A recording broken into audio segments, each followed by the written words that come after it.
There's only one Arneis vineyard in Tasmania. The wine is made in a concrete egg and it's delicious. We recently held a blind tasting of Australian Arneis, part of our deep dive series at younggunofwine.com. Our panel of winemakers and sommeliers picked their favourites, tasted completely blind. And this wine, the 2025 Holm Oak Arneis, was selected as one of the top wines. And in the glass, the nose is bright and fresh with white peach and pears and lime and lemon zest, and there's a unique sherbet or musk character with white florals and beeswax. There's a softness to the palate. It reminds you of lemon curd and apple gel with a flinty, chalky finish, but it has a real snappy zing to it too. It's got genuine breadth to the palate and a long, lingering finish.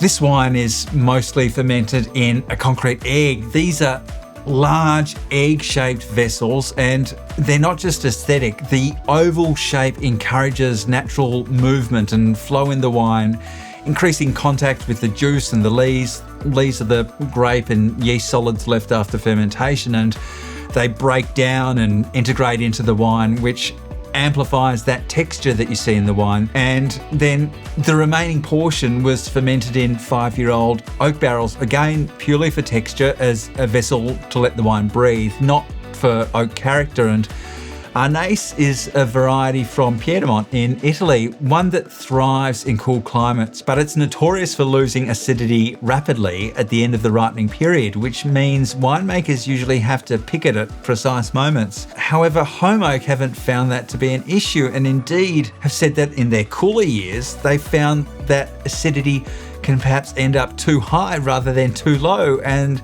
that it's usually one of their last grapes to ripen. Holm Oak's one of Tasmania's original wine estates, with the vineyard first planted in the 80s. Tim and Bec Duffy took over around 20 years ago, and Tim handles the viticulture and Bec is the winemaker, and they're vignerons with complete control from vine to bottle. And in 2007, they planted Arneis. They wanted to grow something that nobody else on the island was making, something different. And in the early days, they tried making it like a riesling with a pure tank ferment, but they felt that the wine was uninspiring. A wine, in their words, that tasted too much like a riesling crossed with an unwooden Chardonnay. So they started experimenting and promoting the lees contact after the primary ferment, which is an idea you see in a lot of craft Chardonnay, but doing so with a concrete egg vessel. And looking at what they've delivered here, Arneis seems to be a variety that loves lo-fi methods of winemaking. And although Holm Oak is one of Tasmania's oldest estates, there's something quietly innovative about their approach.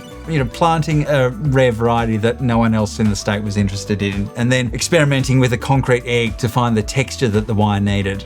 Innovation doesn't always have to look flashy. Sometimes it's just curiosity and commitment. For our full deep dive into Arneis, head to younggunofwine.com. Cheers.